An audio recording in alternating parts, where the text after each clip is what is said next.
என் குழந்தை வீடு வரைக்கும் வந்திருக்கு. அதை என்னால பார்க்க முடியல. கடவுளே, இது என்ன கொடுமை. கொஞ்ச நேரமா இருந்தாலும் தான் குழந்தைய தூக்கி வச்சு கொஞ்சம் பாக்கியம் செல்லமாக்கு கிடைச்சது. எனக்கு அது கூட கிடைக்கல. நான் அவ்வளோ பெரிய பாவிய. இன்னும் எத்தனை நாளைக்கு தான் நான் செல்லம்மா கிட்ட இருந்து இதை மறைக்க போறேன்? அதான் குழந்தை உயிரோட இருக்கேன். செல்லம்மா கிட்ட சொல்லிடலாமா?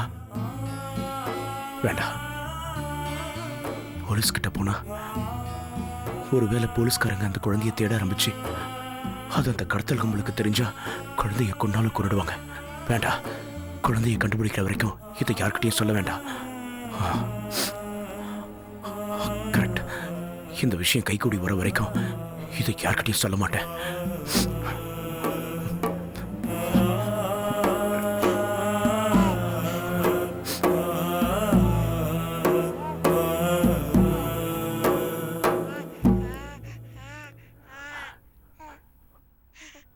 ஆனா நான் ஏன் இப்படிலாம் நடந்துக்கிறேன்? முடியாம தவிக்கிறேன். செல்லம்மாவுக்கு எப்படி சமாதானம் சொல்ல போறேன்? நீங்க எந்த சமாதானமும் சொல்ல வேண்டாம். வந்து சாப்பிட்டா போதும். வேணும் செல்லம்மா, எனக்கு பசி போயிடுச்சு. நான் அப்புறமா சாப்பிட்டுக்கிறேன். சரி, உங்க இஷ்டம். நாங்களும் ராத்திரி சாப்பிடுறோம். என்னது? நீயே சாப்பிடலையா? என்ன செல்லம்மா இது பிடிவாதம்? என்ன விடுங்க, உங்க பொண்ணு என்னையே மிஞ்சிட்டா. நீங்க நம்பினா நம்புங்க, நீங்க போனதுக்கு அப்புறம் உங்க பொண்ணு இன்னும் ஒரு சொட்டு பால் கூட குடிக்கல. என்ன செல்லம்மா சொல்ற? ஆமாங்க, நாங்க 2 ஜீவன்களும் உங்களை நம்பி இருக்கோம். நீங்க சந்தோஷமா இல்லைனா எங்களால சந்தோஷமா இருக்க முடியாது. முதல்ல அதை புரிஞ்சுக்குங்க.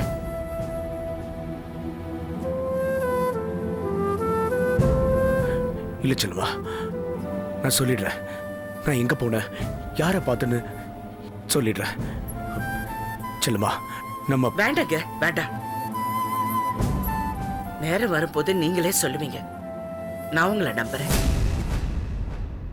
நீங்க வாங்க சாப்பிடுங்க. செல்லுமா, ஒரு நிமிஷம். செல்லுமா, நான் உங்ககிட்ட நிறைய போய் சொல்லியிருக்கேன். உனக்கு தெரியாம பணம்லாம் கூட எடுத்திருக்கேன். இப்ப கூட உன்கிட்ட ஒரு வார்த்தை கூட கேட்காம நீ ஆசையா வாங்கி கொடுத்த மோதிரத்தை ஒருத்தர்கிட்ட கழட்டி கொடுத்துட்ட.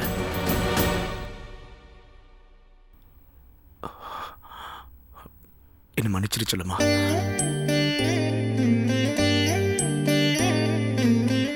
சரி, போனா போதுங்க. நீங்க வந்து சாப்பிடுங்க. வாங்க செல்லுமா. இல்ல, நான் இப்படி எல்லாம் ஏன் நடந்துக்கிறேன் தெரியுமா? என்னால நம்ம குழந்தைய மறக்கவே முடியல. என்னங்க சொல்றீங்க?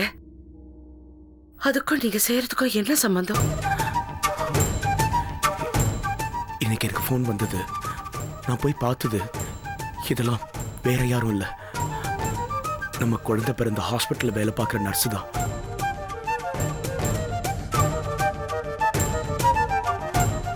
ஆமா செல்லம்மா, நமக்கு அதிர்ஷ்டம் இல்லாத அந்த குழந்தைய கடைசியா பார்த்தது, குளிப்பாட்டினது எல்லாமே அவதான். அதை மனசில் வச்சுக்கிட்டு தான் அவங்களுக்கு தேவைப்படும் போதெல்லாம் நான் உதவி பண்றேன். என்ன நம்பு செல்லம்மா, நான் உதவி பண்றது எல்லாமே அந்த குழந்தைய நினைச்சுதான். நீங்க சொல்லாமலே எனக்கு புரியுதுங்க. நான் வெளியே தூக்கி போடுங்கன்னு சொன்னதுக்கு அப்புறமும் நீங்க அந்த தொட்டில இன்னும் வச்சிருக்கீங்க. என் கண்ணம்மா மேல என்னை விட நீங்க தாங்க அதிகமா பாசம் வச்சிருக்கீங்க. கண்ணம்மாவா? ஆமாங்க. இவளுக்கு நம்ம பாரதின்னு பேர் வச்ச போவே சாமி கிட்ட போன குழந்தை இருந்திருந்தா கண்ணம்மான பேர் வைக்கலான்னு யோசனை பண்ணேன்.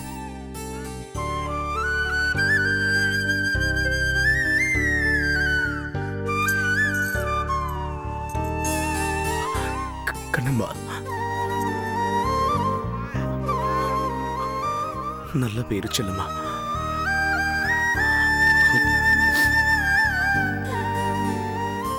இது வரைக்கும் நான் அடுத்த ஜென்மத்தை பத்தி யோசனை பண்ணதே இல்லை.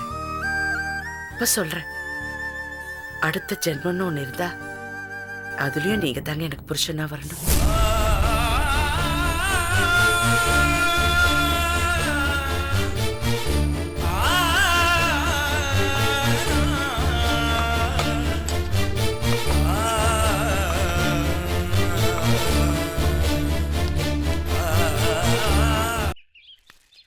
முழம் போடுற ஆளுங்களா முழம்? இந்த ஊர்ல 5 முழம் பூ நம்ம ஊர்ல 1 முழத்துக்கு சமம். இப்படி முழம் போடுற ஆளுங்களே, கை நீளவே மாட்டேங்குதே, உள்ளங்கை அளவுக்கே போட்டு முடிச்சிடுற ஆளுங்களே, கைய குஷம் பிடிச்ச மாதிரியே விரல வேற மடக்கிக்கிறாளுங்க. செல்லம்ல அழாதம்மா, இந்தாம்மா இத செலவுக்கு வச்சு. ஏங்க அவங்களுக்கு எதுக்கு அவ்வளவு பணம்? அவங்களுக்கு என்ன செலவு இருக்க போகுது? ஏண்டி 200 ரூபா தாண்டி கொடுக்குறேன், என்னமோ உங்க அக்கௌண்ட் சொத்தை கொடுக்குற மாதிரி பேசிக்கிட்டு இருக்க. ஆமா, நீங்க அங்க போய் இருங்க, நான் அடுத்த மாசம் பார்க்க வரேன். அப்ப 100 ரூபா தரேன், நீங்க சந்தோஷமா செலவு பண்ணுங்க. அதுவும் அந்த முனைக்கு போனீங்கன்னா ஆட்டோ நிற்கும், அங்க போய் ஏறி போங்கம்மா. அழாத கண்ணு, பாட்டி போயிட்டு வரட்டுமா செல்லம்? ஏய் நீ வாடி உள்ள. ஏங்க வாங்க, அவங்களுக்கு போய்க்க தெரியும், நீங்க வாங்க வாங்கன்னு சொல்றல, போங்க.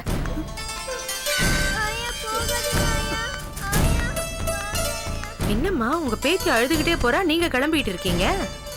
நான் என்னம்மா பண்றது, என் புள்ள மறுபடியும் ஆசிரமத்துக்கே போக சொல்லிட்டாம்மா. அதான் விதியோன்னு போயிட்டு இருக்கேம்மா. பெரியவங்க மனசு குழந்தைக்கு எப்படிமா தெரிய போகுது, அது பாட்டி பாட்டின்னு அழுவுது. ஆசிரமத்துக்கு போறீங்களா? ஏம்மா பெத்த பையன் கல்லு மாதிரி இருக்கான், நீங்க எதுக்கு ஆசிரமத்துக்கு போறீங்க? ஏன் உங்க புள்ள உங்களை பாத்துக்க மாட்டானா? அது அவனோட கடமை தானே. என்னம்மா இது அநியாயமா இருக்கு. ஏன் இந்த மெட்ராஸ்ல யாருமே இதெல்லாம் கேட்க மாட்டாங்களா? மெட்ராஸ்ல பக்கத்து வீட்டுல கொலை நடந்தா கூட எட்டி பார்க்க மாட்டாங்கம்மா. என் வீட்டுக்காரரு என் மருமக பேச்ச கேட்க முடியாம தான் காசிக்கு புறப்பட்டு போனாரு. இன்னும் திரும்பலம்மா. நான் பொம்பளை, எல்லாத்தையும் தூக்கி போட்டுட்டு போக முடியுமாம்மா? எனக்கு இவன் ஒரே ஒரு புள்ள, இவனே கெதின்னு இவன் காலில் விழுந்து கிடந்தம்மா. போன வருஷம் தெரியாதனமா அவங்கிட்ட ஒரு வாழைப்பழம் வாங்கி கொடுறான்னு கேட்டேன். அதுக்கு மருமக சொல்றா, உங்க அம்மா வாழைப்பழம் சாப்பிடாம தூங்க மாட்டாங்களான்னு. அவ ஒண்ணு சொல்ல, நான் ஒண்ணு சொல்ல, சண்டை வந்துருச்சுமா. ஒரு வாரம் கோவிச்சுக்கிட்டு நான் கோயில் வாசல்லே படுத்து கிடந்தேன். ஐயோ என்னம்மா? திரும்பவும் நான் வீட்டுக்கு வந்தேன். மருமக சொல்லிட்டா, ஒண்ணு அவங்க இருக்கணும் இல்ல நான் இருக்கணும்னு சொல்லிட்டா. அதுக்கு என் மக, நீ ஆசிரமத்துக்கு போமா அப்படின்னு சொல்லிட்டாம்மா. நான் போயிட்டு வரேம்மா.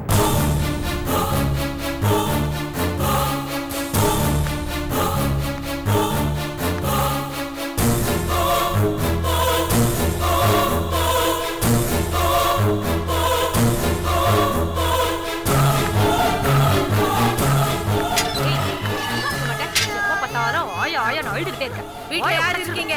யாரு? வெளியில வாங்க. யாருமா நீங்க?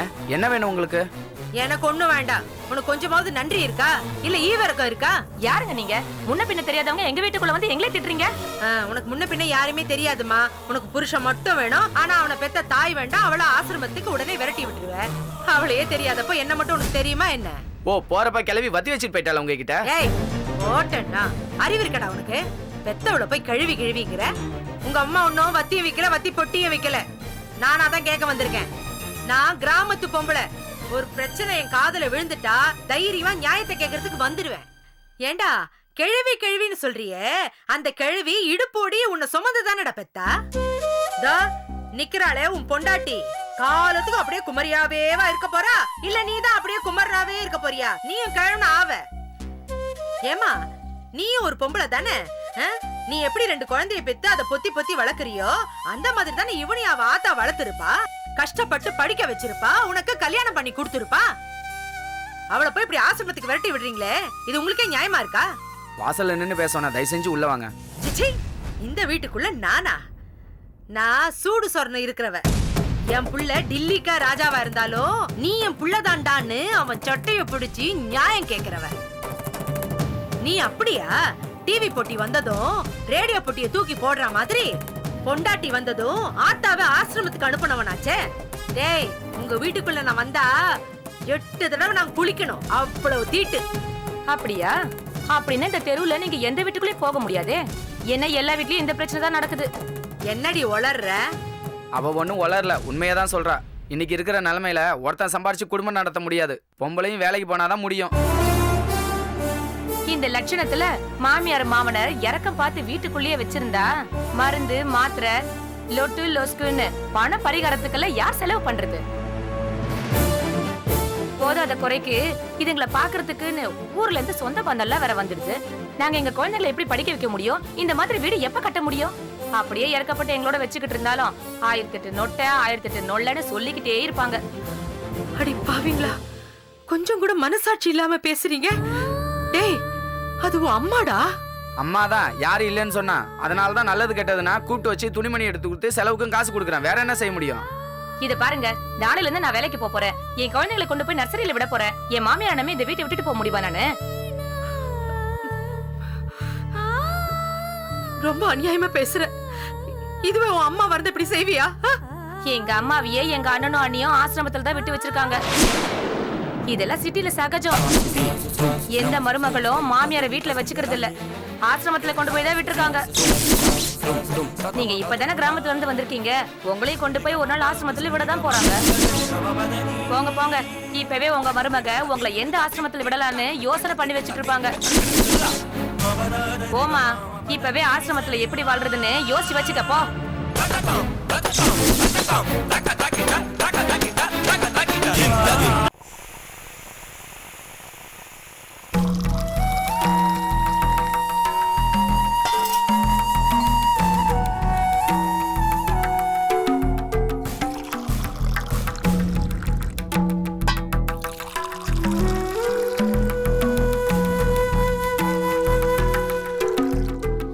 என் புள்ள மறுபடியும் ஆசிரமத்துக்கே போக சொல்லிட்டாம்பா.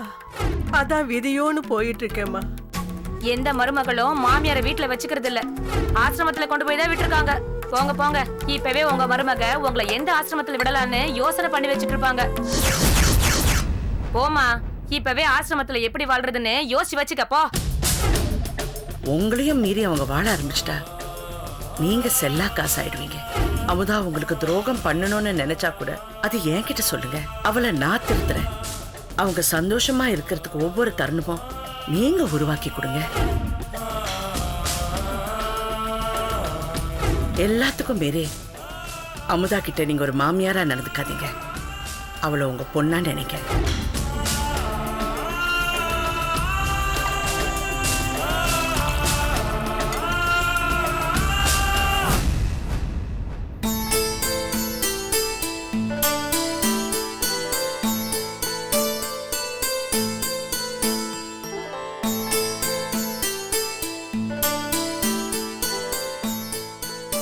அம்மாடி அமுதா, பால் எடுத்துட்டு உள்ள போமா. அவன் எங்கம்மா? ரூம்ல என்னமோ பண்ணிட்டு இருக்காரு. டேய் வாசு, என்னம்மா? இங்க வா.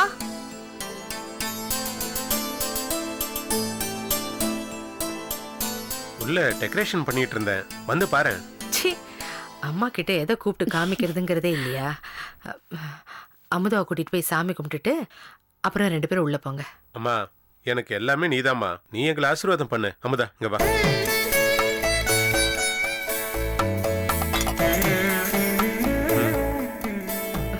நல்லா இருங்க, நல்லா இருங்க. 16 பெத்து பெருவாழ்வு வாழுங்க. சரி, நல்ல நேரம் முடியறதுக்குள்ள ரூமுக்கு போங்க. போ போப்பா.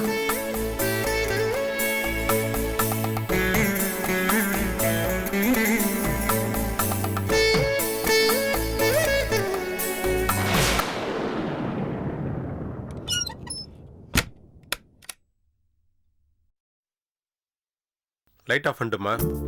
என்னங்க நீங்க உட்காருங்க, கொஞ்ச நேரம் பேசுவோம். என்ன பேசணும்?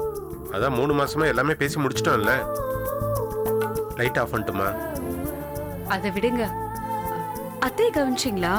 ரொம்ப டல்லா இருந்தாங்க. ஒருவேளை உடம்பு சரியில்லாம இருக்குமோ? அதெல்லாம் ஒண்ணும் இல்ல, சந்தோஷத்துல பிபி எகிரி இருக்கும், அவ்வளவுதான். லைட் ஆஃப் பண்ணிட்டுமா? சும்மா சொல்லக்கூடாதுங்க. அத்தை ரொம்ப நல்லவங்க. என்ன சில சமயம் கொஞ்சம் இரிட்டேட் பண்றாங்க, அவ்வளவுதான். நான் பால் காய்ச்சறேன்னு சொன்னேன், ஆனா அவங்களே பாலை சுண்ட காய்ச்சி முந்திரி பருப்பு கல்கண்டு எல்லாம் போட்டு கொடுத்த. ஐயோ, பாலை கொண்டு வர மறந்துட்டேன். இருங்க, நான் போய் எடுத்துட்டு வரேன். நீ என்ன லூசா? இப்ப போய் பால் எடுத்துட்டு வரேன்னு சொல்லிட்டு ரூமை விட்டு வெளியில போறாங்கற? 3 மாசத்துக்கு அப்புறம் இன்னைக்கு தான் விடிஞ்சிருக்கு. கெடுத்துருவ போல இருக்கு. நான் போய் பால் எடுத்துட்டு வரலன்னு வைங்க, அத்தை வந்து கதவு தட்டுவாங்க. பரவாயில்லையா? அத்தை மட்டும் இல்ல, அந்த ஆண்டவனே வந்து கதவை தட்டினாலும் நான் கதவை திறக்க மாட்டேன். லைட் ஆஃப் பண்ணட்டுமா?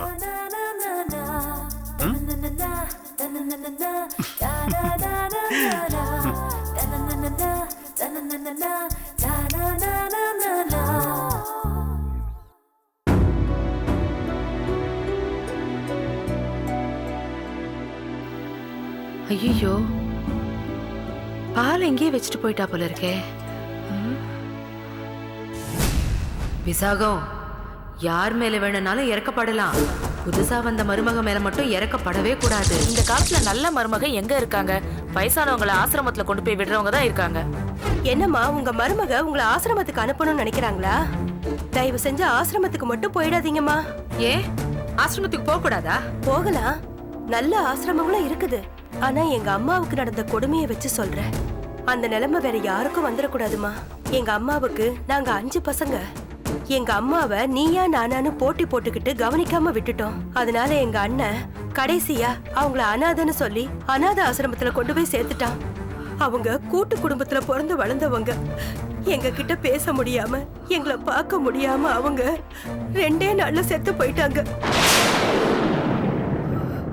தகவல் தெரிஞ்சு நாங்க போய் அவங்க உடலை கேட்டோம். அவங்களதான் அனாதன் கொண்டு வந்து சேர்த்தீங்களே, நீங்களா யாருன்னு கேட்டு உடலை கொடுக்க மாட்டோம்னு சொல்லிட்டாங்க. கடைசியா அவங்க அனாதை பணமா போய் சேர்ந்துட்டாங்கம்மா, அனாதை பணமா சேர்ந்துட்டாங்க. அதனாலதான் சொல்றேன், உங்க மருமக என்னதான் உங்களை கொடுமைப்படுத்தினாலும் அனாதை ஆசிரமத்துக்கு மட்டும் போயிடாதீங்கம்மா. உங்க பிள்ளைய கெட்டியா புடிச்சுக்கோங்கம்மா. இல்லன்னா நீங்களும் அனாதை பணமா தான் ஆயிடுவீங்க.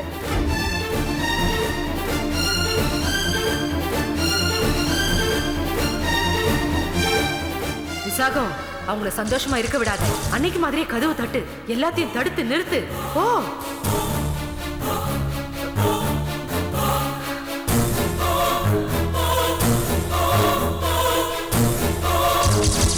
யோசிக்காத விசாகம், அவங்கள நிம்மதியா இருக்க விடாத. ஓ, போய் கதவை தட்டு. வேண்டாம் விசாகம், அமுதா உன் பொண்ணு மாதிரி. அவங்க நிம்மதியா இருக்கட்டும், அவங்கள தொல்லை பண்ணாத. அவங்க சந்தோஷமா இருக்கட்டும், அவங்க நல்லபடியா வாழட்டும். வேண்டா விசாகம், வேண்டா. யோசிக்காத, அப்புறம் காலம் பூரா நீ கஷ்டப்படுவ. போய் கதவை தட்டு. போ, அவங்கள நிம்மதியா இருக்க விடாத. வேண்டா விசாகம். பாவம் அமுதா, அவ உன் பொண்ணா இருந்தா இந்த மாதிரி எல்லாம் செய்வியா? அவளை நல்லபடியா வாழ விடு, சொல்றத கேளு. வேண்டா விசாகம், அவங்கள நல்லபடியா வாழ வைக்காத. போ, போய் கதவை தட்டு. போ, யோசிக்காத. போ விசாகம், போ, கதவை தட்டு.